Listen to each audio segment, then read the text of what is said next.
Pela primeira vez na história, o sistema Cantareira, que abastece a capital do estado de São Paulo e cidades da região de Campinas, atingiu o menor nível, 8,2%. E para atender a demanda de quase 14 milhões de pessoas, recentemente a Sabesp, companhia que administra o sistema Cantareira, ativou a reserva emergencial conhecida como volume morto, retirando aproximadamente 182 milhões de metros cúbicos de água. E para falar sobre a maior crise hídrica já vivida pelo estado de São Paulo, eu tenho aqui comigo no estúdio a professora da Faculdade de Engenharia Ambiental da PUC Campinas, Caroline Stolfi, e o coordenador de projetos do consórcio PCJ, Guilherme Vallarini. Agradeço a presença de vocês aqui. E para a gente começar esse bate-papo, apesar da falta de chuva, esse problema ele poderia ter sido evitado pelo governo, pelas autoridades? Eu acredito que evitado 100% não, né, em função da estiagem que foi atípica esse ano. Mas com certeza poderia ter sido minimizado. Nós poderíamos não estar à beira do colapso como estamos agora. Se esse racionamento e um uso um pouco mais racional, inteligente, racional no sentido de inteligência mesmo, se ele tivesse sido feito de maneira adequada. Eu acredito que o consórcio, desde 2013, ele vem alertando que as chuvas estavam abaixo da média. Em 2013, nós começamos a entrar no período chuvoso e as chuvas estavam 70% abaixo do normal. Então, deveria ser ligado à luz amarela nesse momento, né, onde todo mundo devia estar preocupado com isso, os órgãos gestores do sistema Cantareira, o operador do sistema Cantareira também. Então a gente acha que entrando o período chuvoso e continuando aquela série bem abaixo do normal, a gente já deveria ter tomado algumas providências. Uma das coisas que o consórcio PCJ recomendou é que o consumo deveria ser reduzido em no mínimo 50%. Para quê? Porque nós temos uma reserva, que é o sistema Cantareira, que a gente utiliza dela, duas regiões bastante desenvolvidas utilizam dessa reserva e nós não temos plano B. Então a gente deveria guardar aquela água da melhor forma possível, como a professora comentou, de forma racional, para a gente conseguir atravessar esse período, principalmente agora esse período de estiagem que a gente está entrando. E aqui fala-se muito de São Paulo, da Grande São Paulo. Qual é a situação aqui na nossa região de Campinas? Estamos numa situação muito próxima de São Paulo. Que São Paulo é uma região muito desenvolvida, mas a nossa também tem uma demanda muito grande de água. E um dos grandes problemas que a gente tem também é em relação à qualidade hídrica, né? Nós estamos falando das duas bacias mais poluídas, com o pior índice de qualidade da região. Isso também influencia bastante no sistema. Em relação à região aqui, acho que de Campinas, nós estivemos até em contato com os municípios, que o consórcio faz essa representatividade dos municípios das bacias PCJ. Nós temos os nossos associados e nós, em reuniões que nós tivemos, a gente pôde notar, até por depoimentos dos municípios, que todos estão trabalhando no limite. Isso a gente falando que nós vamos entrar agora no período mais seco ainda, e o Cantareira está com os seus reservatórios totalmente limitados, né? A gente tem uma previsão os órgãos gestores dizem que esse volume morto dura até mais ou menos novembro. Alguns dados que a gente tem até o ano que vem, até 2015, mas os municípios a gente vê que estão trabalhando no limite mesmo. Está bem complicado, então a gente entrando agora nesse período de estiagem, o consórcio, a bacia PCJ vai precisar de mais água para garantir o abastecimento. E essa questão do uso, então, do volume morto, como você falou, as autoridades, o governo falam que vai durar até outubro, novembro, no próximo período de chuva. Realmente ele vai resistir até esse período de chuva chegar mais para o final do ano? Nós não sabemos. Quem deve responder isso é o próprio operador do sistema, que tem todos os dados à disposição. Nós não temos todos esses dados à disposição, então a gente não sabe exatamente até quando vai. Nós acreditamos que esse volume, o que está sendo divulgado, dure até novembro. Mas a gente não pode levar em consideração que as chuvas vão voltar ao normal no próximo período chuvoso. Então a gente tem que ficar bem alerta quanto a isso. que nós estamos atravessando por um período seco, pode ser repetido esse período, essas poucas chuvas que ocorreram agora no verão passado, podem ser que elas ocorram de novo. Então a gente não pode jogar toda a responsabilidade para o clima, né, esperar que isso retorne. Então a gente tem que fazer a nossa parte, que é reduzir o consumo para a gente garantir aí um tempo maior possível aí de abastecimento. Se nós já estamos entrando na reserva da reserva, né, nessa reserva técnica, nós não podemos contar com essa situação de um dilúvio que vá repor. É sabido já que não é qualquer chuvinha que vai repor esse índice e não se tem previsão de uma chuva nesse porte. Não se pode trabalhar sempre no limite. E essa reserva aqui, esse volume morto, essa reserva técnica, ela é o último respiro. A gente conta com ela para que ela abasteça grandes municípios até outubro, novembro. Mesmo que você tenha uma reposição dessa água, você vai estar sempre trabalhando no limite. É como você andar com o seu carro sempre na reserva, contando que daqui a pouco você vai ter um posto de combustível para abastecer. Se esse posto não aparecer, você vai ficar na estrada, ou seja, você vai ficar sem água. E aí nós estamos falando de uma população grande, né, de muitas pessoas.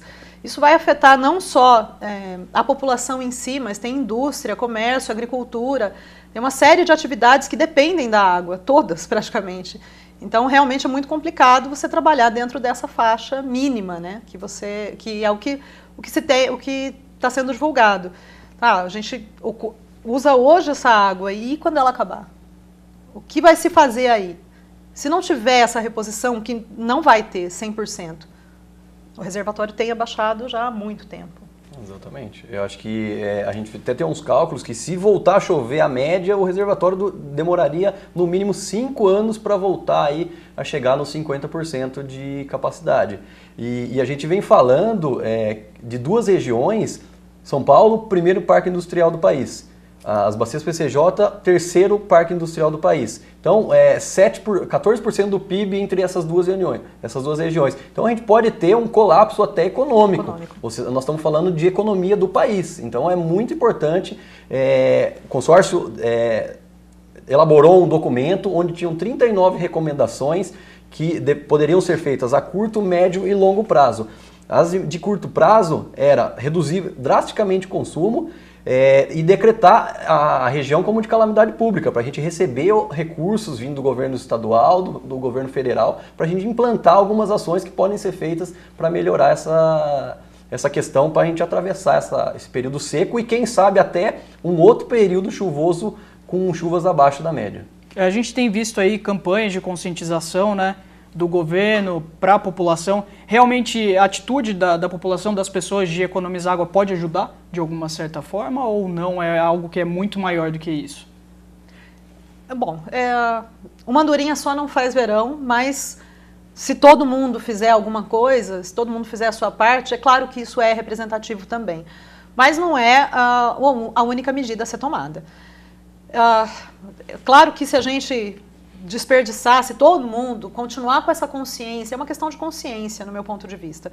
Se a gente tiver sempre essa consciência de que não vai acontecer e que é um hábito do ser humano, a gente sempre acha que com a gente não vai acontecer, não vai chover, se Deus quiser chove, e isso não está acontecendo. Então, se todo mundo fizer a sua parte, isso obviamente vai ter uma economia. O problema é que não se pode passar toda a responsabilidade para a população. Também. Claro que deve existir, sim, uma autuação para quem desperdiça, etc. Mas as prefeituras, o Estado precisa tomar algumas providências, inclusive tanto em relação à população, mas em relação também à indústria, às barragens e outras situações. A questão de economia eu acho fundamental, a população consegue fazer ajudar numa boa parcela quanto a isso. A gente vê aí dados de que numa conta de água de uma família, quase 50% vem, por exemplo, do banho. Então, a gente conseguindo reduzir isso às vezes na metade, a gente tem todo mundo fazendo o que a gente falou. São 14 milhões de pessoas nessas duas regiões. Se ambas fizerem a sua parte, a gente tem um alívio aí para conseguir atravessar esse período crítico. E como a professora disse, são todos os segmentos que precisam estar caminhando junto. A indústria também, fazendo reuso de água, economizando no seu processo produtivo, os agricultores modernizando a questão da parte de irrigação, né? Que a gente vê várias regiões no mundo aí que tem uma baixa disponibilidade hídrica que conseguem, modernizando o seu sistema de irrigação, porque a irrigação consome uma grande quantidade de água. Então a gente consegue, por exemplo, o gotejamento nas plantações e as próprias prefeituras, o Estado, economizando na questão de água, não fazendo desperdício, todo mundo, acho que caminhando junto a gente consegue sim reverter essa situação. E ainda nesse assunto da economia doméstica, aí surge a questão das multas, né? E o nosso repórter, o Eduardo Guidini, ele foi até as ruas da cidade conferir a opinião das pessoas sobre isso.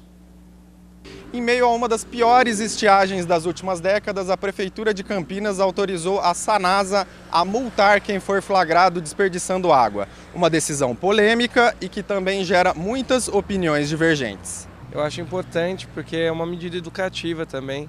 Apesar da gente estar com falta de água, as pessoas continuam lavando o carro, continuam lavando calçada. Então a gente precisa evitar um maior dano à natureza. Já estamos usando o volume morto do sistema. Então isso vai acabar prejudicando a gente ainda mais. Quando a gente não havia multa, por exemplo, para o cinto de segurança, muitas pessoas não usavam, né? E apesar de todo mundo ter reclamado muito, ter brigado muito, hoje o número de casos que não usam cinto é muito pequeno. Não concordo com essa multa, porque já era para ter feito novas obras a respeito da captação de água, dos mananciais, da limpeza e outras coisas também. O promotor do GAEMA, grupo do Ministério Público que acompanha assuntos ambientais, concorda com a aplicação da multa, mas critica a forma como os recursos hídricos foram gerenciados em São Paulo nos últimos anos. Esse é um ônus que tem que ser partilhado socialmente. Então, eu acho que tem que haver a multa, né? Nós temos que fiscalizar uns aos outros, né, quanto a esse uso da água. Houve um mau gerenciamento, numericamente é possível demonstrar isso. O consórcio PCJ contratou o Departamento Hídrico da Unicamp, através do professor Zulfo, e ele tem demonstrado, já em eventos abertos, isso, que a captação da Grande São Paulo na última década, né, ou seja, nesse período da outorga de 2004 até 2013, né, os dados que estão disponibilizados, ela chegou a quase 40 metros cúbicos por segundo, quando a outorga era de no máximo 33. Né, ou seja, houve um excesso de uso pela Grande São Paulo que inviabilizou a manutenção desse sistema.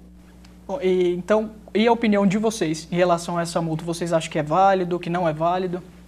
Eu acredito que sim, mas sempre relacionado à educação.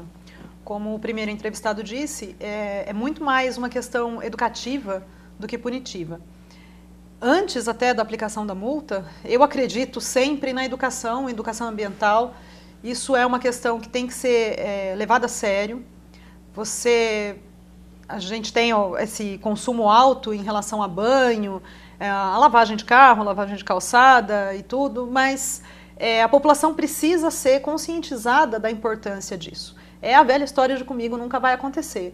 Eu não preciso ter um uso menor da água, porque não vai chegar até mim esse problema.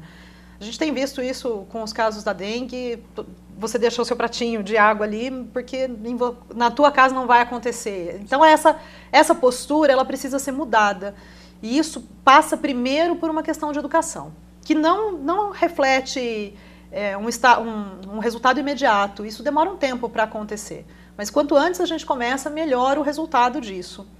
A multa, ela tem um caráter punitivo porque, infelizmente, a população demora um tempo para aprender as coisas. E como o rapaz disse em relação ao cinto de segurança, muitas vezes precisa dessa autuação do poder público, de uma determinação mais firme, para que se tenha realmente uma consciência. Hoje eu não saio de casa sem pôr o cinto, e não é por causa da multa, é porque a gente sabe que isso é perigoso. Mas na época que eu era criança, meus pais andavam sem cinto, porque ninguém cobrava. Muitos carros nem cinto tinham, os carros mais antigos. Então é uma questão de cultura, é uma questão cultural, e infelizmente a maioria prende ainda nesse caráter punitivo. Nós estamos entrando num pior período aí, em 80 anos de chuvas. Nós vamos ter que se adaptar. A gente agora sabe que esse tipo de evento pode ocorrer de novo. Então a gente vai ter que se adaptar a esse tipo de situação. Em relação às multas, eu acredito que, como o professor até salientou, em caráter educativo, né, você primeiro fazer uma campanha de redução do desperdício de água, mostrando para as pessoas qual a importância, o valor, que a água tem um valor econômico e ela deve ser, o seu uso deve ser controlado. E aí, a partir de uma segunda, por exemplo, uma segunda autuação dentro de uma mesma casa, eu acredito que seja interessante na forma de punir para aprender também que a gente não pode desperdiçar mais a água, que é um bem que todos os segmentos da sociedade precisam dele, né? Como eu disse, é uma questão de economia do país, então a gente tem que ficar bastante alerta em relação a isso. O consórcio PCJ inaugurou em 2009, uma casa modelo de uso sustentável de recursos hídricos. Então a gente demonstra para as pessoas a diferença, às vezes, de você trocar uma torneira, um vaso sanitário mais econômico.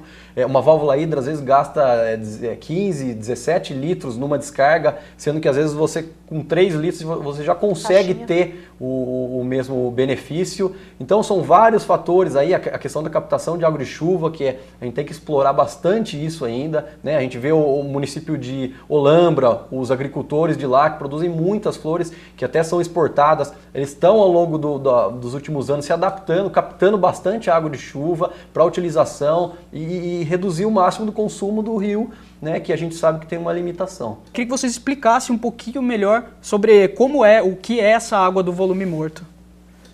A água do volume morto, na verdade, desde que o sistema foi inaugurado em 1983, é a água que vem aqui para a bacia do rio Piracicaba. Por quê? O reservatório, ele tem a parte que vai para outro reservatório que depois vai para São Paulo, né? O reservatório Jaguari manda água para o reservatório Cachoeira, depois para Atibainha e assim por diante. A água dos reservatórios, ela desce por gravidade entre um e outro. Então essa água que vai para São Paulo. Nós chegamos no volume que agora que está se falando em volume morto, que é abaixo dessa captação, dessa tomada de água que era por gravidade. Então por isso que está tendo que ser bombeado agora para esses túneis que passam água de um reservatório até o outro. Porém, as bacias PCJ, ou a bacia do rio Piracicaba principalmente, ela já utiliza dessa água que é do fundo do reservatório desde 1983. Então, eu acho que o operador do sistema tem a responsabilidade, claro, de garantir, de fazer análises frequentes que garantam que essa água tenha qualidade, mas a gente nunca ouviu falar que essa água tem uma qualidade, vamos falar assim, inferior. Claro que um fundo de reservatório, como são os reservatórios, eles têm os sedimentos que ficam abaixo, que é a questão do assoreamento. Então você tem uma água com uma turbidez maior, com sedimentos e suspensão, mas não é isso, só isso não faz com que a qualidade caia. E assim, algumas cidades aqui da região já estão sofrendo racionamento de água.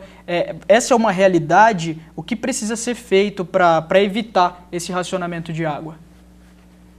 Uma das medidas que até a gente propõe é a redução do consumo, não tenha dúvida. Essa é uma coisa que a gente consegue fazer agora, de curto prazo. A segunda e outras é a questão da calamidade, que eu até comentei, que precisam vir recursos para a gente investir aqui dentro da bacia. Em São Paulo também, a questão de perdas hídricas nos sistemas municipais, né? Tanto em São Paulo quanto aqui nós temos que fazer a lição de casa, porque tem município que você perde 50% da água que você trata. E isso também é um desperdício. Então a gente tem que fazer a nossa lição de casa. A gente tem aqui em Campinas um exemplo, que é a Sanasa, que reduziu esse volume de perdas aí para 19%, estando num patamar até internacional. Eu acho que isso é muito importante. E São Paulo também tem que fazer a parte dele. Mas uma das proposições que o consórcio fez até em 1992, a gente elaborou um plano diretor de disponibilidade de oferta hídrica e a gente apontava para a construção de 2 outros reservatórios, regulando mais uma vez o rio Jaguari, né? Porque a gente tem o rio Jaguari nascendo em Minas, aí ele é represado por uma das represas do sistema Cantareira, a represa do Jaguari, depois ele desce uma parte para a bacia.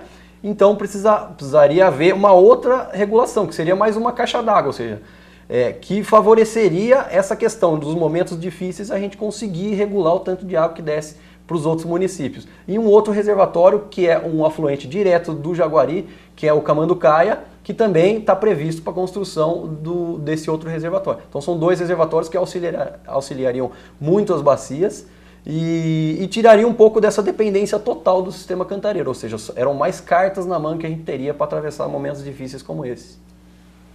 O governo diz que não vai faltar água. Agora, nesse período de Copa do Mundo, é um risco potencializar ainda mais essa falta de água? Eu queria um pouco saber a opinião de vocês sobre isso. Eu acredito que sim, você está aumentando o número de habitantes da região, é inevitável que você tenha um consumo mais alto. Se você tem um consumo mais alto e essa demanda de água, né, essa oferta já é maior do que a demanda, inevitavelmente você tem um risco maior. É uma questão de oferta e demanda. É muito, muito lógico isso. Como isso vai ser resolvido é a questão.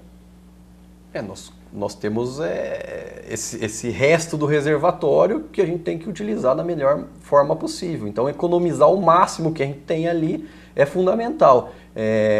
Se continuar esse regime de chuvas bem abaixo da média histórica, é claro que a gente vai ter problemas futuramente. Então a gente espera aí, né, claro, que chova, mas a gente não pode depositar todas as fichas de que vai chover. Então a gente tem que fazer tudo que a gente puder para conservar esse pouco de água que a gente tem ainda. E vocês do PCJ, você como professora também, qual é a previsão que vocês fazem para essa situação da falta de água? Qual é a previsão de vocês sobre isso? Se não chover, a gente corre um risco de ter problemas mais sérios.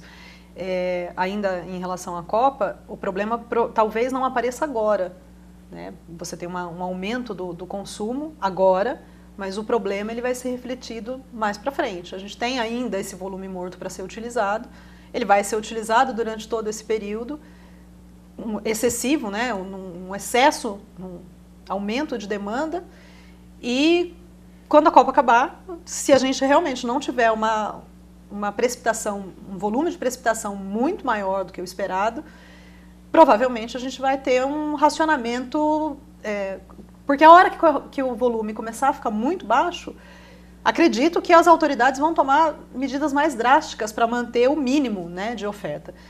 E aí volta para a questão econômica, porque a primeira necessidade é a população, é a dessedentação da população. Então é manter essa base. A economia vai ser o primeiro a ser afetado, porque é primeiro a ser cortado, né? Os cortes são mais intensos. E para a população vai sobrar um racionamento cada vez maior, 1 dia, 2 dias, e isso vai aumentando até que a gente tenha esse volume ele seja restabelecido, ou pelo menos minimamente restabelecido. A previsão que a gente usa, nós não temos condições de fazer cálculos para saber exatamente até quando dura essa questão do volume morto. Isso é divulgado pela operadora do sistema Cantareira, que é a Sabesp, e a gente acredita, né, nessas previsões que eles estão passando, que até novembro a gente não tenha problemas. O problema é você depositar toda a confiança achando que em novembro vai chover de novo, vai recuperar o sistema e a gente vai estar tudo resolvido. E não é, né? A gente vai passar vários anos aí ainda sofrendo esses reflexos dessa crise hídrica que a gente passou e vem passando. Se não chover. Então, além dessa questão da chuva, da economia, o que a gente precisa fazer, o que as autoridades precisam fazer para que no futuro não aconteça novamente esse tipo de problema, caso passe por um longo período de estiagem novamente? Bom, eu novamente acredito sempre na educação e nessa divisão de responsabilidade. A gente vê algumas situações como prefeituras, em momento, quando estava começando a falar do problema hídrico, né, da escassez no começo do ano, prefeituras lavando calçadas à prefeitura. Então, cadê o exemplo, né? Uma outra coisa que a gente pensa são nessas questões de economia doméstica, né, o que cada cidadão pode fazer, mas é difícil eu dizer para a população economizar água ou trocar um sistema de descarga se eu não dou um incentivo. Então, existem alguns programas que poderiam ser feitos, inclusive, para que a população tivesse esse recurso para trocar. É um investimento inicial que se faz, relativamente grande, porque você está falando de 14 milhões de habitantes, mas que isso vai refletir uma economia de água muito grande a longo prazo. Mas eu não posso exigir que a população compre. Não é todo mundo que tem condições de trocar todo um sistema hídrico. Mesmo esses sistemas de reuso de água, você reaproveitar água de chuva, isso seria extremamente interessante. As casas populares hoje, algumas já saem com o sistema de aproveitamento de luz solar, com as fotovoltaicas. Isso também pode ser implantado em relação à economia de água. Economia, o reuso de água, o aproveitamento de água de chuva, isso pode ser feito e, inclusive, de maneira geral, aberto à população para quem tiver interesse ou até uma oferta desses sistemas para que a população possa colaborar nisso. Mas você não pode cobrar isso, né? Isso já representaria uma boa parte. E a fiscalização de empresas, investimento na agricultura. Então, tudo isso, a gente sabe que, infelizmente, a agricultura trabalha com excesso de tudo, de agroquímicos e também de água, tá? Pelo menos boa parte da agricultura, e isso reflete. Então, se você tiver, além do incentivo, sistemas de multa, em casos, né, extremos, e aí falando realmente de atividades econômicas, né? Tanto da indústria quanto da agricultura. E voltando novamente à qualidade da água também, porque não adianta eu cobrar só uma questão de vazão, eu tenho que manter a qualidade dessa água. E existem mananciais hoje que são perdidos, ou que o custo para a recuperação é muito grande. E aí você não consegue trabalhar com esses rios, porque a qualidade da água é extremamente inferior ao mínimo exigido. Então, se a gente tiver uma manutenção também da qualidade hídrica e uma melhoria dessa qualidade, isso passa por empresas, população, sistema de tratamento dos municípios, isso realmente vai refletir uma qualidade de água e uma oferta maior. Agora mais do que nunca a gente viu que dessa crise a gente tem que tirar o proveito disso, né? As atenções têm que ser voltadas aqui para a Bacia, PCJ, como a Grande São Paulo, para a gente buscar alternativas para resolver esse problema de falta de água. E uma questão, apoio totalmente o que a professora disse, você a sociedade pode fazer a parte dela através da troca de equipamentos, mas, por exemplo, se vierem recursos às vezes para a região e a gente puder incentivar essas pessoas a trocarem, porque elas, por conta própria, fica complicado você transferir toda a responsabilidade. Então, esses recursos vindo, as prefeituras auxiliando nesse processo, ou dando bônus, se ela economizar, se ela fizer a troca, eu acho que é muito importante. Além do que a agricultura também, por exemplo, pode modernizar todo o seu sistema de irrigação, as indústrias também, todo mundo pode fazer a sua parte. Tá certo. Professora Carolina, agradeço sua presença, Guilherme. Essa edição do Ponto de Encontro fica por aqui e a gente se vê no próximo programa.